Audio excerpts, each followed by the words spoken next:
Right. Good afternoon, everybody. Can you hear me okay? All right, welcome. We are celebrating Juneteenth today. I think it's the third or second or third celebration that we've had since it's become a federal holiday. My name is Seth Seward. I am the president of the Association of Black Faculty and Staff, and I work for the Alumni Association. We're happy to partner with the Office of Institutional Diversity and Inclusion on putting on a wonderful event for you. So with that ado, I'll ask Christina to come up and continue our program. Great, thank you. I think this is really loud, so I'm going to try to have it here. Can you hear me? Yes. Okay, perfect. So on behalf of the Office of Institutional Diversity and Inclusion, thank you all so much for coming, and especially thank you to the Association of Black Faculty and Staff and to Seth and our panelists for being here, and Madeline Hood and Tekeia Howard for making this possible. So I'll just say a few things. Oh, and if I get too loud, just go with this. Juneteenth only became recognized as a federal holiday 2 years ago, right, in 2021. But it's been really significant for society and for the Miami community for much longer than that. So we're intentionally coming together today, as Seth mentioned, so that everyone can observe this federal holiday away from work and reflect on Juneteenth next Monday. So as we come together, I'd like to offer just a few thoughts for us to consider as we come together as a community individually and to reflect on Juneteenth, which invites us all to consider how the struggle for racial justice and the legacy of slavery is very far from over, and we still have lots of significant work to do, both in society and within Miami and every aspect of what we do. So let's consider, for example, that there's been a significant increase just in the last 2 years in efforts to prevent the teaching of the reality of slavery and its legacy in K-12 and in higher ed. However, Juneteenth reminds us that slavery and its legacy are very real, and we're fortunate to be in an institution of higher learning so we can really engage with this reality and discuss this openly. As we reflect on Juneteenth, it's also a good opportunity to consider the realities of gaps in health, in wealth, in housing access, in incarceration rates, the restriction of voting rights, and just at the beginning of 2023, there were over 150 bills to restrict voting rights in over 32 states. So that's also a point for us to consider as we come together. Gaps in educational access, the disproportionately low numbers of African Americans, especially of African American women, in senior executive positions and on boards, and so much more. The list would just go on and on and on. And none of these are things of the past. None of them ended in 1865. So we're grateful for everyone who took the time to be here, and we invite us all to come together to learn together and to move forward, and also to think of how, even though we're coming together for one event and one program, really what we can hopefully learn from today, we can move forward as we commit individually and collectively to at least one action, perhaps one new thing we learned from today that we can do to move our community forward, given how much there still is to do. So thank you again for being here, and I'm going to turn it over to actually the land acknowledgement before we start the actual program, but is there anyone else before we start the actual program? Okay, yes. Okay, perfect. So as we get ready to start with the panelists, we're going to have our land acknowledgement. We're going to do a video, which I just want to mention you can find on the Office for Institutional Diversity and Inclusion webpage as well. So for any events that you do, you can also have that there.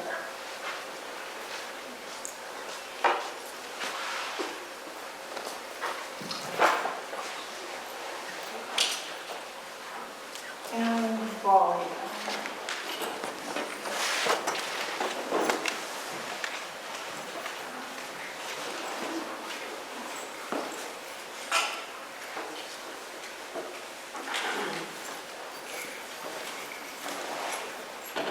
You see some familiar faces as we're trying to do this. You can enjoy all the friendly faces first. Okay.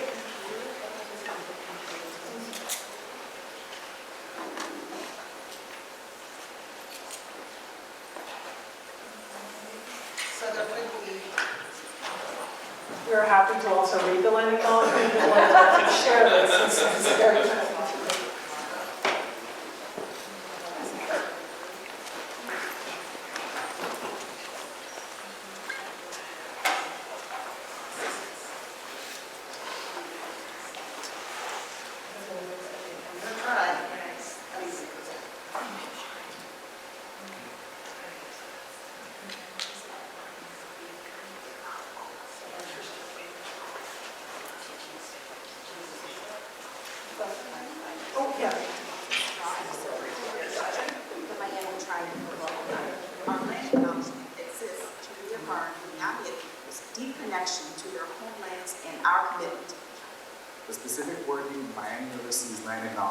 Is a result of an intentional collaborative process with the Miami Center and with review and approval from the Miami Tribe of Oklahoma.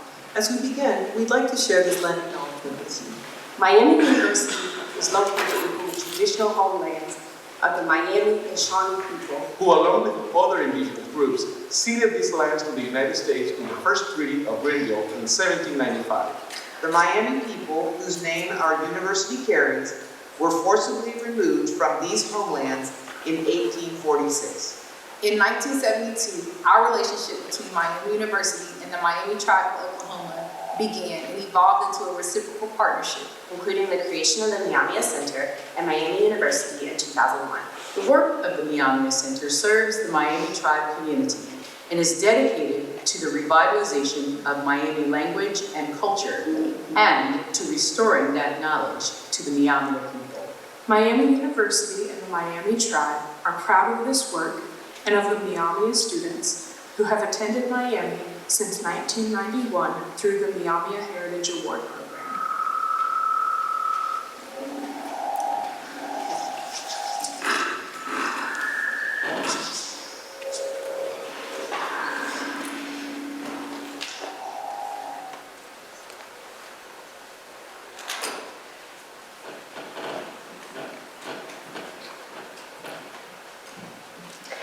Good afternoon, everybody. Oh, I love that energy back. First, I want to say it's amazing seeing all of these beautiful faces in here, and I have the honor and privilege to read the history and the significance of Juneteenth. On Freedom's Eve, or the eve of January 1st, 1863, the first watch night services took place. On that night, enslaved and free African Americans gathered in churches and private homes all across the country, awaiting news of the Emancipation Proclamation had taken effect. At the stroke of midnight, prayers were answered as all enslaved people in Confederate states were declared legally free. Union soldiers, many of whom were Black, marched onto plantations across cities in the South, reading small copies of the Emancipation Proclamation, spreading the news of freedom to the Confederate States. Only through the 13th Amendment did emancipation end slavery through the United States. But not everyone in Confederate territory would immediately be free. Even though the Emancipation Proclamation was made effective in 1863, it could not be implemented in places still under Confederate control. As a result, in the westernmost Confederate state of Texas, enslaved people would not be free until much later. Freedom finally came on June 19, 1865, when some 2,000 Union troops arrived in Galveston Bay, Texas. The Army announced that the more than 250,000 enslaved Black people in the state were free by executive decree. This day came to be known as Juneteenth by the newly freed people in Texas. In 1979, Texas became the first state to make Juneteenth an official holiday. Several others followed suit over the years. In June 2021, Congress passed a resolution establishing Juneteenth as a federal holiday. President Biden signed it into law on June 17, 2021. Now, I would like to introduce you to Tekeia Howard, Director of Programming in the Office of Institutional Diversity and Inclusion, and she will serve as the moderator of the panel for Juneteenth in Modern Times. Thank you.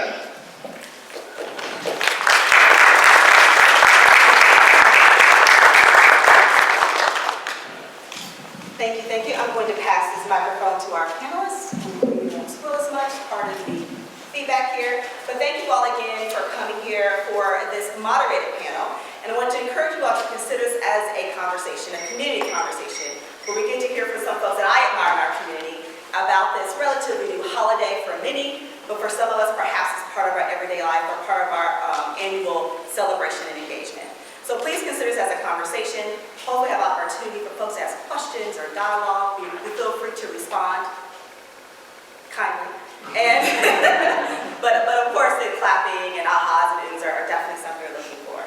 So thank you for coming again. I want to get started here. And I would ask the panelists to introduce themselves and introduce yourself in pronouns, and also tell us today, what does Juneteenth mean to you? All right, well, thank you so much for having us here, and this is really an honor. My name is Amber Franklin. My pronouns are she, her, hers. I've been here in Oxford for 12 years. I'm an associate professor of speech pathology and audiology. I'm also on Oxford City Council. Juneteenth, to me, my first experience with Juneteenth was in Seattle, actually, when I lived there. It was in 2011. I had no idea what it was at the time. But when I think about Juneteenth today, I think about liberation. I think about what it means to truly be free, not just in body, but in mind and in spirit. I also think about other celebrations of liberation across the Black diaspora. So I'm from the Caribbean originally, I grew up in Canada, and so we celebrate something called August Monday.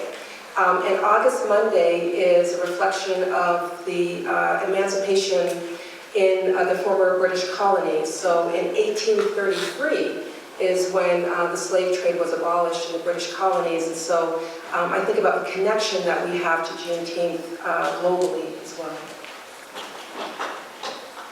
Thank you, Amber. My name is Dr. Darryl Rice. As of July 1st, I guess it becomes official, I'm an associate professor of management. Associate professor of management in the Farmer School of Business here at Miami. My pronouns are he, him, his. And what Juneteenth means. It's over here. I can use my professional voice.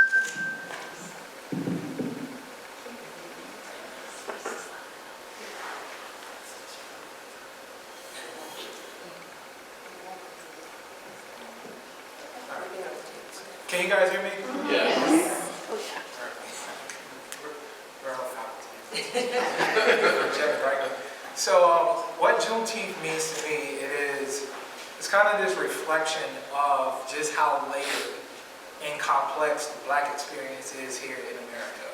And when I say layered and complex, I mean kind of this lived experience of hearing and witnessing resilience and the need for us to be resilient in our community, but also the recognition and the acknowledgement of the importance of allyship. But then when you recognize the importance of allyship, that implies you also understand you only need allies because there's opposition. So it's just this very layered and complex experience of what it means to be Black in terms of, well, the rest of the country celebrates the 4th of July as the independence from the British Crown and whatnot, but it wasn't necessarily our independence. Even when the Emancipation Proclamation was signed, we still wasn't free.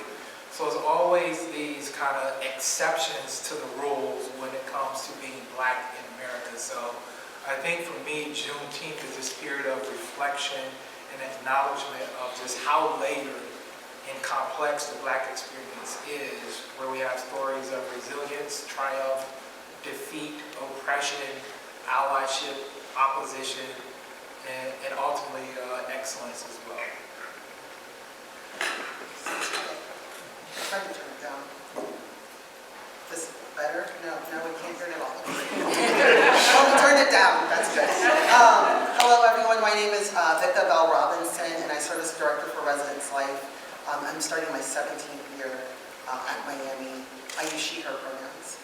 My thinking about Juneteenth has evolved over time. It isn't a holiday that was talked about or celebrated as I was growing up. So my introduction to it really sort of started right around 2020. As sort of we as a university became more aware of Juneteenth and started talking about it, I became more aware of Juneteenth and started talking about it.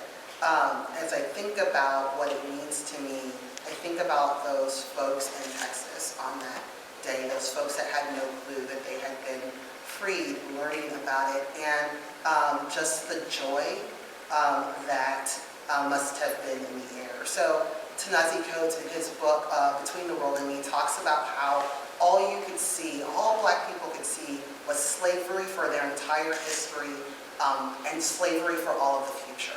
And so to imagine being in a place where everybody you've ever known has been a slave, and to anticipate that everybody you ever will know will be a slave, and then to have that interrupted, to have that disrupted, what the joy might have been. And then as my colleagues have talked about, like of course we have things that we still need to do, things that, progress is infinite, right? And so we're never going to arrive.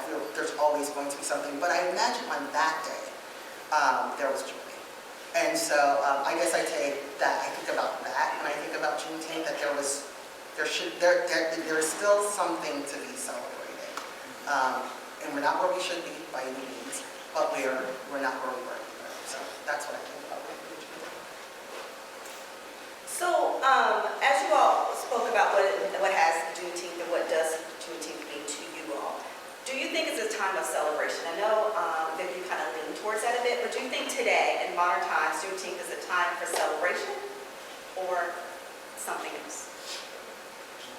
Well, I think it's a time, I'll start. I think it's a time for celebration. I think that even when you have other things happening, it's important to pause and celebrate and reflect on the good things that are also happening. And so I guess I'll think about it like, you think about it like any other holiday. I think about it like 4th of July or Christmas, or my birthday's not a holiday, but I think of it, I might have something happening at work, or maybe, I had an experienced grief or whatever. Like my sister died in 2013 on the 9th of February. My birthday's the 17th, and we buried her on the 16th.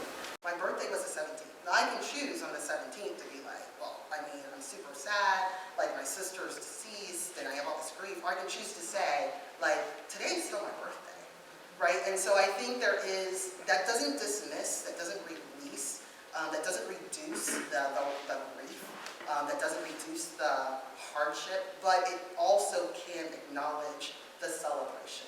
And so I think that Juneteenth is to be celebrated. I mean, we were slaves, and we are not. And I think that now, the world's got a long time, we got a lot to do. But I sit at a university in a role that, my grandparents didn't graduate from high school. 3 out of 4 of my grandparents didn't graduate from high school. And I have a Ph.D. That's to be celebrated. So that, I guess, is where I sit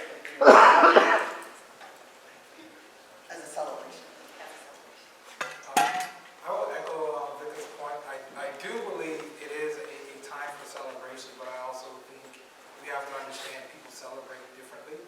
But I do think that within this kind of the reverence, the acknowledgement, the reflection, the celebration, to Vicka's point, is just to understand just how significant that was, right? You just go from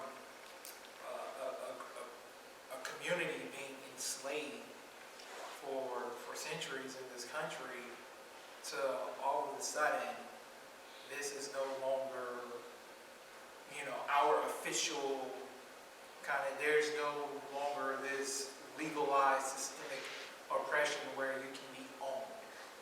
Now you have, quote unquote, freedom. So I do think that was a historic point in our history that should be celebrated. And I do think we we have to be very kind of nuanced in our understanding, kind of to Vicka's point. We can celebrate just how important this day is, but we can also recognize that there's still a lot of work to be done. But you know, this idea of racial inequality isn't going anywhere anytime soon. But that should not preclude us from celebrating the victories that we've won, because those victories are kind of the reasons why we're here. So I kind of share like Vicka's story. I was a first generation college student. You know, I have my Ph.D. and I'm a tenure professor out of PWI. I never really understood how and why my grandparents reacted to me getting accepted to Florida State University and graduating and getting an MBA and, you know, ultimately a PhD and being here. But as you kind of grow older, you just understand that we've had certain opportunities that our ancestors did not have, and that is something to be celebrated. And, you know, there is, quote unquote, this black joy in terms of, you know, still excelling and thriving despite the odds being stacked against us at certain points in our lives.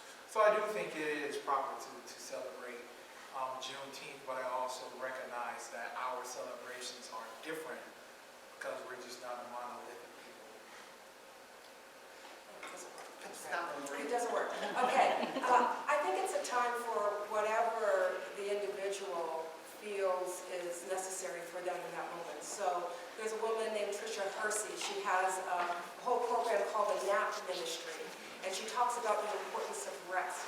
And she talks about rest as a form of reparations and rest as a form of resistance. And she talks about resting for the ancestors who could not rest, who were forced to toil. So if someone decides that they want to take Juneteenth as a day to rest, and certainly Dr. Hersey doesn't talk about using special days to rest, but she talks about the importance of resting and going into dream space as a way of being creative. That's a worthy way to celebrate Juneteenth.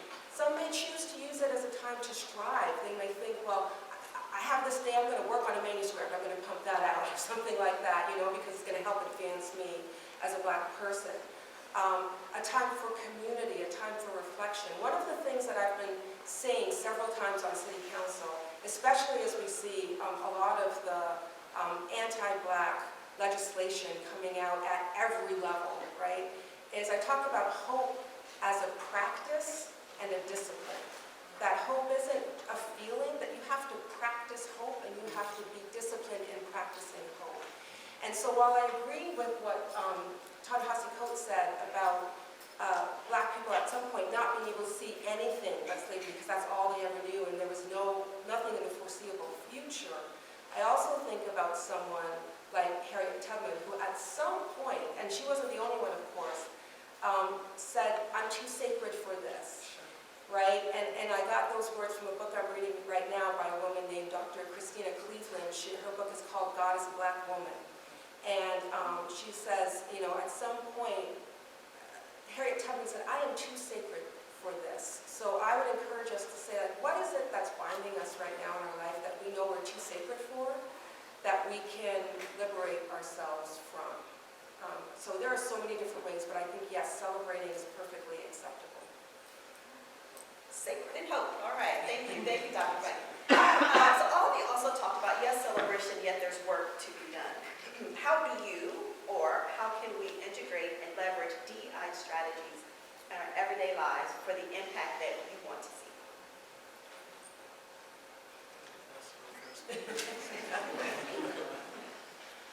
I'll go first. So,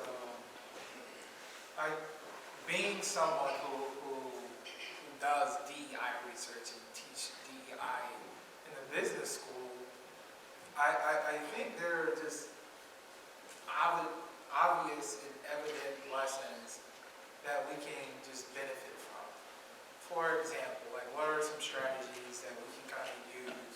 Like we know, you know, if you want to build an equitable and inclusive environment, you have to have support from, you know, top leadership. Right? right? So anytime you're rolling out a new DEI initiative, if there is not significant support from key decision makers, the people who control the budget strings, right? Who are invested in this strategy from a long-term perspective, then you know it's going to fail. However, when they are committed to seeing this through, despite the challenges, despite the opposition, because this is a core value, this is essential to our business, this is essential to our organization. If we do not do this, then we just won't, we fail, we won't be as competitive. When you have that kind of top management team support, that sends a signal to everyone in the organization in terms of this is what this organization is about, and either you fall in line or you can kind of find employment elsewhere. So I think that is just from a signaling standpoint, because oftentimes what the Black community generally needs to be reassured in the various spaces that we occupy is, I don't necessarily care about my coworkers. At some point, my coworkers are my peers. There's no power dynamic with my coworkers. Now, this power dynamic comes into place where, this is someone that I directly report to, or this person is 2 or 3 levels above me in the organizational chart, right? And once this person comes out and quote unquote, I perceive this person to be an ally, I now feel psychologically safe. And now when I feel psychologically safe, meaning I'm willing to take these interpersonal risks, speaking up, asking for help, admitting mistakes. Once I feel psychologically safe, that is when I feel like I can fully contribute to the organization. So it's almost this trickle-down effect, which is why, just from like the DEI research, we know it's a trickle-down phenomenon. If I perceive my boss as an inclusive leader, then as this direct report, I now want my subordinates to see me as an inclusive leader.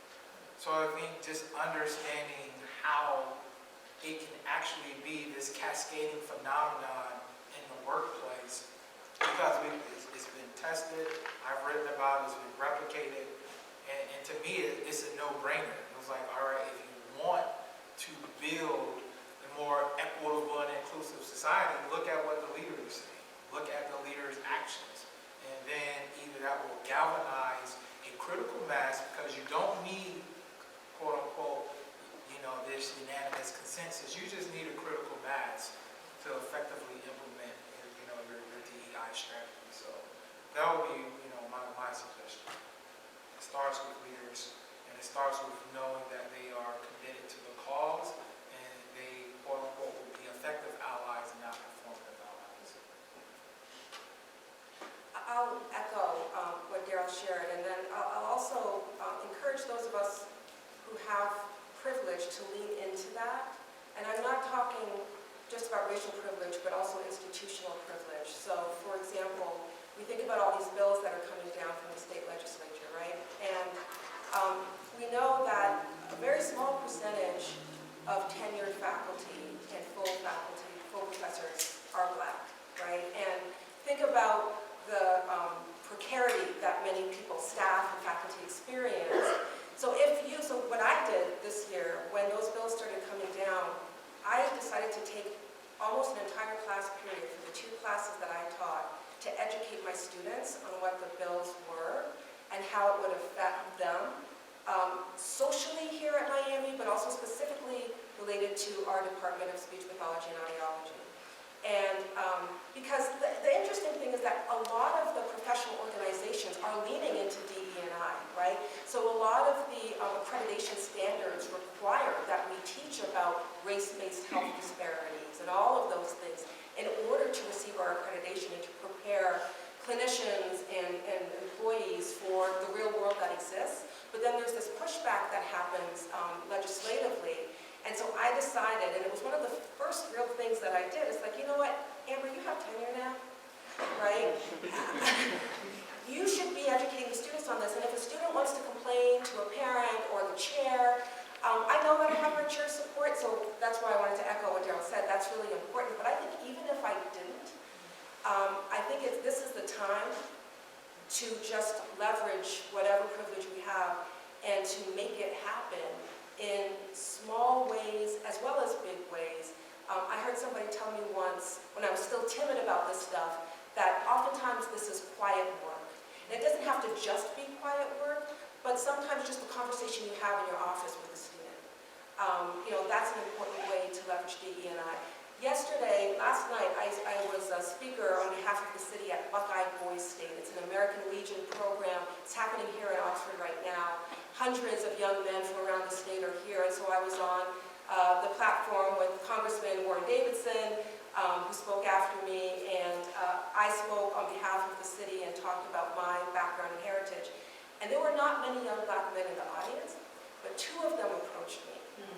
And they just thanked me simply for being there. And some of the staff who had been working Buckeye Boys State for many years, there were two black men. One said, I can't tell you when I've seen a black woman on this plenary stage. So it's not enough just to be present. If you have privilege, you should lean into it and leverage it. But also know that sometimes being present and just representing in your body and your skin is powerful. And it makes a difference for the people who are in that room. Yeah, I agree with all of those comments. I'll just say that DEI work has been, always been a little bit subversive. And I think, I was talking with someone recently, and they were like, what are we gonna do? And I was like, we had like 3 years where it wasn't subversive, right? Like, everyone's like, oh, it's great, Juneteenth, and changing laws and holidays, and I'm like, it's always been subversive. And so we have to push for it to be more overt, but also remember the strategies. And I think Amber talking about the privilege you do have, the power you do have. I have a lot of authority. And I'm not breaking any laws, I'm not violating any policies, but I have a lot of authority.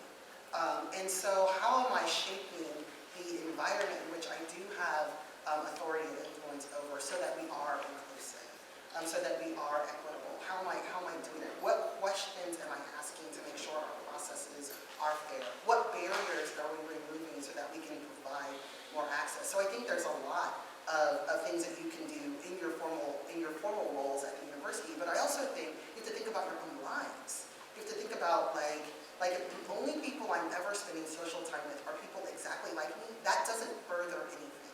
I've got to be willing to have some conversations, some uncomfortable conversations. I don't know if our friendship is going to be the same after this, conversations with people in my lives, with my church leaders, with my family, with my children's teachers. Let me tell you, the conversations that I have to have with my son's principal. Is my son safe in this school? I mean, I know he's physically safe, but is he emotionally safe? You gotta be able to ask those questions. You gotta push people in the places that you are. And so I think the strategy is to call out things when they're not right. You know when it's not right, right? The strategy is to seek humanity, to appreciate humanity, to question, to not just accuse, but to question, to ponder, to engage. I think you do those things too. If I'm only talking to people that agree with me, I'm where I'm always been. So I have to figure out how to have conversations, ask questions, engage in communication with folks who maybe don't see the world. Thank you. So hopefully everyone's taking a nugget away, right? So from discomfort to action, and then what's next? So for you all also kind of touched upon the next question I have is around allyship. Talk about advantage and privilege and being present with a purpose, I'll say that, but intentionally present. What do you recommend in terms of Black allyship to our colleagues? I think this notion of allyship is also layered to the points that Vicka as well as Amber made, because allyship is generally rooted in one's privilege or like status. And we know, like, when you kind of study this work, that no one is inherently privileged or disprivileged, right? It is this idea of privilege is derived based upon the context or the culture that one is operating in. And And I always tell my students, like, everyone sees that I'm a black guy. But if I tell you guys my kids are privileged, what would you think? And they're just like confused. I was like, well, do you guys like pay to come to Miami? And I was like, well, my kids, they can go to Miami for free. It's nothing that they did to earn that right, but by virtue of my employment here at Miami, they have this kind of immunity from paying tuition. So we go through like the various examples of when, ethnic minorities can be privileged, when women can be privileged, and of course when ethnic minorities and women are not privileged, right? So this idea of black allyship is, all right, how can you use your privilege in your context, your organization, to help someone else? And in like the university setting, I think as faculty, we have a certain level of status that is bestowed upon us.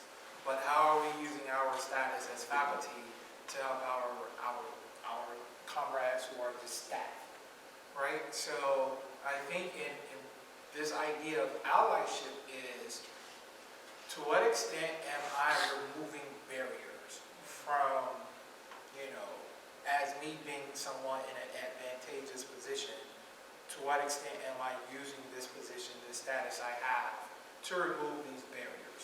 Oftentimes it is speaking up for those who don't necessarily feel safe in speaking up, right? Or fighting battles that certain individuals don't fight. One example, the clearest example, I just served on an external committee for a student she was defending her dissertation. And a couple of committee members just seemed like they were just being obstructive and not wanting to pass this particular student. And I had to call it out, right? I had to use my privilege and status as a committee member and say, you can't make that critique of this dissertation without bringing us some evidence. Obviously, there was no evidence, and then that critique went away, and then she ultimately passed. But she and I have had conversations, and she was like, yo, if you're not on my committee, I don't think I would be graduating. So it's like looking in terms of like, you don't have to change the world. It is, what can you do in your immediate environment, using your position to make a difference for those who are either looking to kind of come along this path, or you are in a position to help their lives be a little bit better. I'll say, I think it's important to pay attention to representation. I think that I was having a conversation with a friend a few years ago, and I don't know how we got on it, but I basically said, no, I'm always counting. Like, if I go into a space, like I'm not counting today because there are enough brown faces, but I mean, it's too many, right? But like, if I go into a space, I'm almost always counting how, and she was like, why do you count? I was like, I don't know, I've just been counting forever. Like, this was a white friend. And I was like, why do I count? And I said to her, I count because I want to know how alone I am. And so it's very hard to be the soul. And not everybody's comfortable with being the soul. And so I think one of the things we can do is think about representation. And I was holding my comment in response to your last comment because I was like, oh, I think it's going to come up and I'm going to say it. But it did matter that Amber was on that panel. And those young men are going to remember that forever. We had years ago, Stephen Clay, when he was here, came and spoke at RE training. And I don't have a lot of black male RNs, but I have a few. And they came down and they were like, man, I didn't even know you were here. Like, I didn't even know you were an option of somebody that, so representation absolutely matters. And making sure that the people, so if you have a colleague that is one of the elite in your office, and you know that there are other people across the university, help them get connected, right? Help them find each other. So that, I think, is a good way to be an ally. It's not always there's not always an opportunity or a reason. There might not be a barrier but helping this one person of color find other people of color, that's good. no, but, oh, there's AppFest. Yes, there's AppFest. But like, who? Connect them with the mayor. That's what I call Seth. The mayor. Connect them with help them get connected, so that they're not just out there by themselves. Because I think we lose a lot of Black faculty and staff because we feel like because not everybody's okay with being. I'll just briefly add, I think I'm imagining that some people in the room, after hearing that comment, might be thinking, well, but what if I want to connect them to someone who's another person of color and they maybe feel offended because I've assumed that I need to connect them with another person of color? There is risk and vulnerability in allyship, right? And I think sometimes when people ask about how to be an ally, they want to be an ally without ever making a mistake or feeling uncomfortable or doing it the right way all the time. And you might, because it's going to look different to everyone, and so being the person to say, hey, you know, there are some Black faculty across campus that I would like to connect you with if you think that would be helpful, right? So you're always letting the person know that you're giving them the option of saying that this is not what I need. I mean, I'll tell you, when I first moved, so I moved from Canada to the US in '96, I was 24. There is racism in Canada, to be sure, but it looks really different. And I remember my first stop was Detroit. And Detroit was like overwhelming in a good way. I've just never been in a place besides going back to the Caribbean where there's so many Black people, like a Black dominant city. And I remember my sister friends in the program had said to me something like, they said, oh, they are so happy you're here, Amber, meaning the faculty in the program. And I said, why? Oh, because they get to have a Black person here that doesn't necessarily make them feel uncomfortable in the same way that we sometimes make them feel uncomfortable. And so I was really navigating what it meant to be Black in the US. And then I had to learn the privilege that some white people would assign to me, because I sounded very Canadian when I first moved here. And I was like, oh, you're from Canada, that's different, you know, and I had to realize how to navigate that and not lean into that privilege in a way that was costly to my African American sisters. And so allyship has to come from all places, but it also takes vulnerability and risk. But continue to reach out. Even if you say the wrong thing or somebody doesn't really want the help that you're offering, it doesn't mean that that should be the last time that you offer to be an ally to someone, a colleague or a friend. Just one last thought, because I think that is such an important point where we're talking about this idea of allyship. And generally that is the difference, that's one of the differences that signifies if you are a true and effective ally versus someone who is just a performative ally. When we say performative ally or performative allyship, we're talking about you talk the talk but you don't walk the walk. So you say Black lives don't matter, but then you don't want to challenge any systems that kind of adversely impact Black Americans, right? So one of the ideas or one of the criteria that shifts ally to effective versus performative is the person who's taking action. Does it pose some type of interpersonal social capital risk? Because if there's no risk or no vulnerability, you're not going to upset the status quo, or you're not going to potentially lose the support or friends, endanger friendships. Then it's not effective allyship, it's performative because it doesn't carry any risk to you. So I think it is very important that you understand being an effective ally. There's going to be, some significant risk, maybe moderate risk, not always significant. And we also have to remember, to Amber's point, allyship, the value of allyship is determined by the intended beneficiary. It's not determined by the well-intended ally. The value of the allyship is determined by the intended beneficiary. So it is okay to ask questions in terms of, hey, what does an effective ally look to you? What does that look like to you? Because it is a very individualized assessment. You can do one action and one Black person think, this is amazing, I appreciate you, and another was be like, miss me with that. Right? So we have to understand it is one, a very individualized assessment. Two, that the intended beneficiary determines the value of the allyship.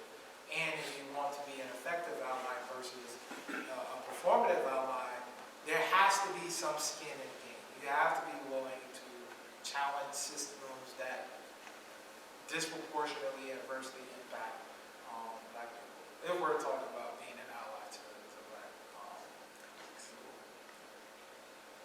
Thank you. I have about 2 more questions. I'm going to scan the audience real quick and see if there are any questions or something that you would like to ask of the panel. But I'll ask the question first and you just kind of wave your finger at me.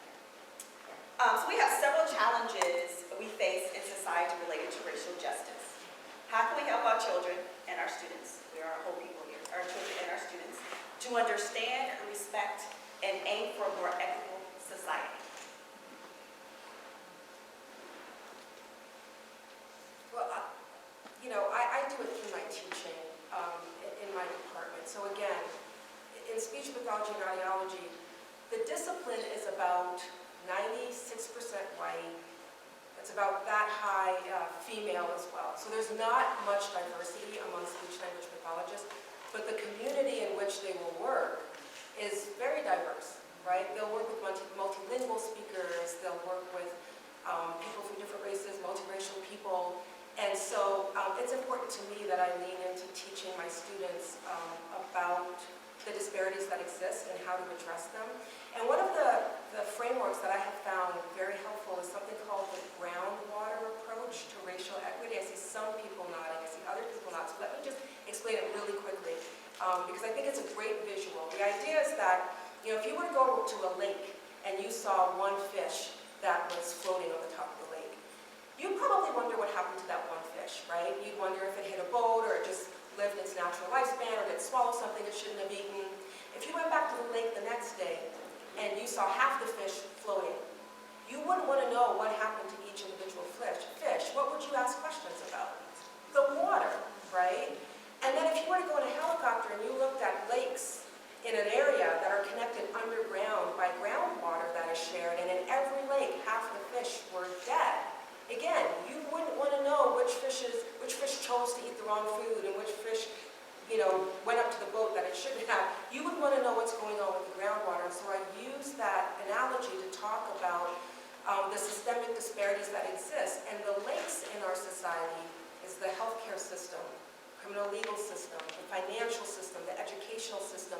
When you see a particular group that has worse outcomes than other groups, in all of these systems, you have to look at the groundwater. And so I teach my students to think about a systems-based approach, but then I also make it accessible to them by asking them to get in where they can fit in, right? So their sphere of influence might be this big, but operate in that sphere of influence to make change.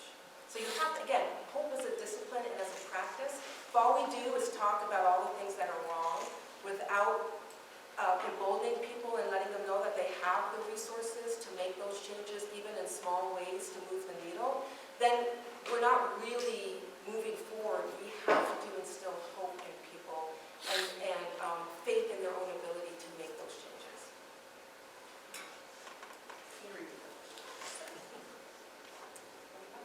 So in our society, we have several challenges we face as related to racial justice. How can we help our children and our students understand, respect, and aim for a more equitable society? Yeah, I think that it's a difficult word, but I think talking about fairness, particularly for kids, is helpful. And helping them also reflect on their own actions and how they are or are not contributing to an equitable and inclusive society.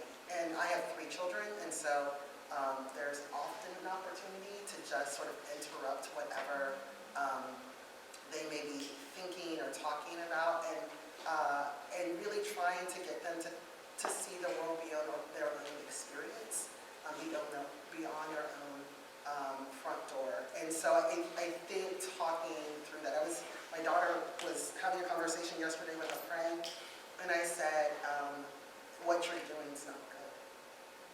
It's not. There was nothing particularly hateful about the conversation that she was having with her friend, but it was for lack of a different word, it was gross.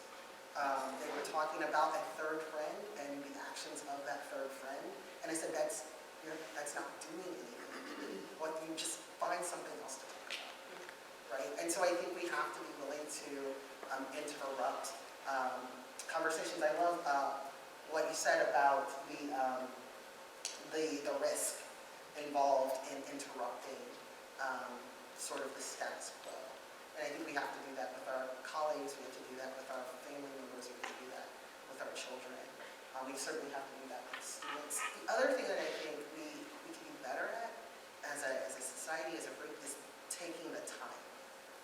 And so if you have said something, or if the system is such that it's bad, my patience might be pretty limited on how to engage in an effective conversation with you about that. And I have to be more patient, so I can take the time to communicate with you clearly so that there's actual learning. I think we have to, it's time consuming. It's time consuming to engage in meaningful conversations with people about things that matter, where you aren't already starting from a place of being. And so I think we have to be willing to take that. Two things.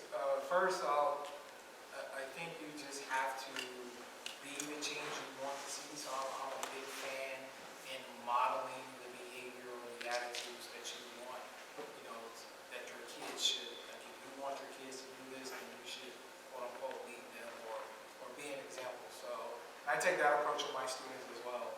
What type of leader you would like to be? Like be that person, right? So I think you have to empower people to be the change that they want. And kind of tying in Amber's and Vicka's point, I do think we have to take time to educate our kids, anyone who kind of gives us the opportunity to actually educate them on the racial disparities, right? So as a parent, I just would feel horrible if I did not equip my children to say this is not only how you survive being, Black in America, but this is how you should thrive. You should want to be able to thrive in our country, right? So I think you not only have, while you're educating, kids, students, others, in terms of the disparities, I think we're getting better at calling a spade and talking about why this is a manifestation of anti-Black racism. I don't think we spend quite as much time in talking about solutions, because these are problems, and I just generally don't like bringing up problems without a solution. So I do think it's on us to not only educate people in terms of the racial disparities, and when we educate, given that I'm a quantitative researcher, I love data, right?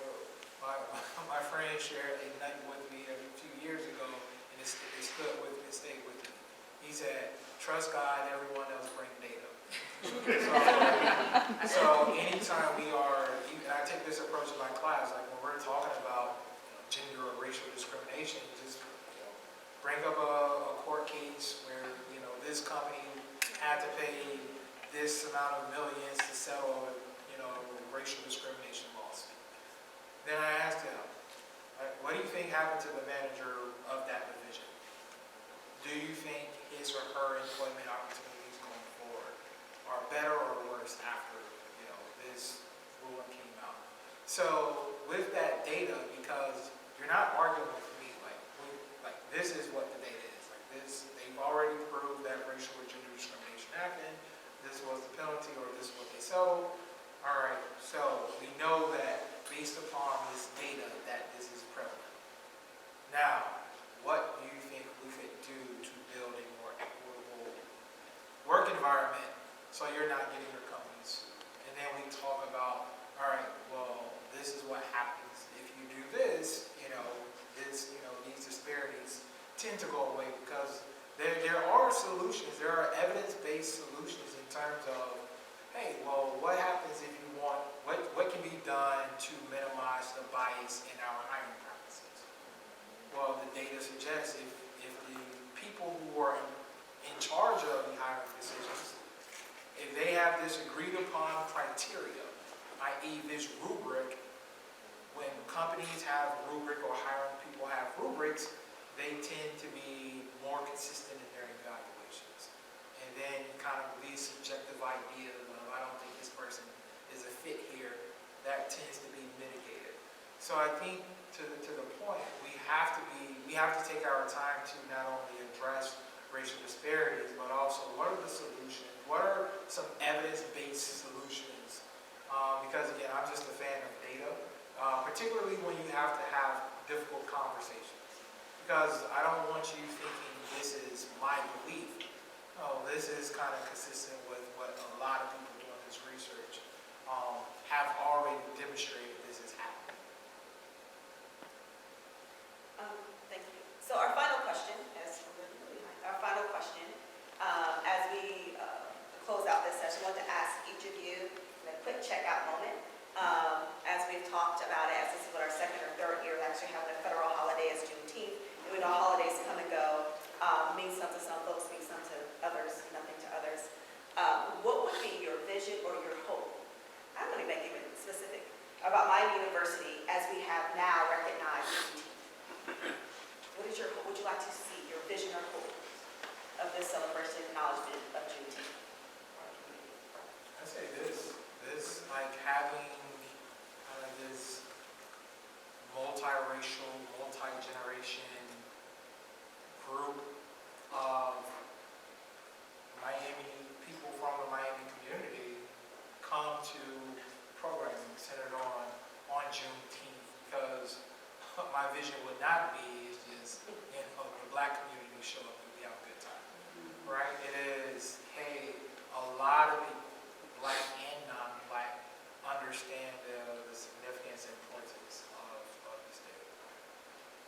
Yeah, I think it's just really important to make sure, because it's a newer holiday and because Miami University doesn't have a history of having holidays, it's important that it's more than just a day off, but that we're educating on why. I remember 2020 was the first time we actually acknowledged it, and there was I'll argue, a disruption to the regular calendar, and it was just like, okay, we're celebrating Juneteenth, we're going to be dismissed at 3. It's like, great, thanks for the time, what is Juneteenth? And so I think we just have to make sure that we are educating the campus community about Juneteenth. And again, as somebody who grew up with, I would say, radical parents, it's not anything that was even taught in my house as a Black person. And so if that's been my experience, how many more people have the same experience? And so how do we make sure that it's not just a holiday, a time away from campus, but how are we educating the campus community about it? And I do, going back to your first question, I think it's a celebration. So can we do something celebrative that really acknowledges the joy associated with Juneteenth? We should all be happy that slaves were free. And so let's celebrate that as a community. I'll echo what both Darryl and Vicka said. A couple things. Today is Loving Day. I don't know how many people know what Loving Day is, but today is the day that the Supreme Court decided the Loving versus Virginia case that struck down all interracial marriage bans in the country. And so at City Council, I introduced a Loving Day proclamation. And one of my fellow councilors, Jason Bracken, said, we need to do a Juneteenth proclamation. So these are all sort of symbolic things, but I think they are ways to signal to the community that these are important celebrations. I love what I'm seeing in this room here today, people coming together. Like any other holiday, it's going to become commercialized. Yeah. There was always something that happened last year with like a Juneteenth ice cream. There was some drama, I can't remember what it was around that. But so not allow it to be commercialized. It will be, but that we can have meaningful discussion and dialogue like what we're having here. The other thing I wanted to point out is that right now in our state legislature, this is actually bipartisan, I heard, but there is a move to take out language from the state constitution. It's language that says that slavery shall be illegal except for, right? Slavery and involuntary servitude are illegal except for in the case of a crime or something like that. So they're working to take that language out. So there are still ways that slavery is still kind of present even in the language of some of our state constitutions. And so I think these little moves forward are important ways to acknowledge and celebrate. I'd love to see this again next year with a different panel. Thanks for doing it. All right, thank you everyone joining in our panelists at high level.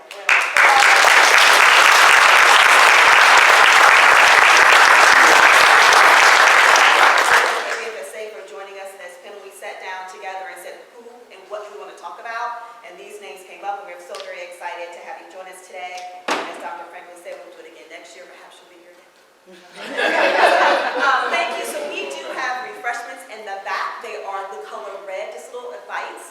And Juneteenth, one of the major colors are red. It's because it symbolizes the bloodshed of enslaved ancestors through the transatlantic slave trade, as well as spiritual and powerful transformation. So please continue the conversation in the back where we have some refreshments there to continue the conversation.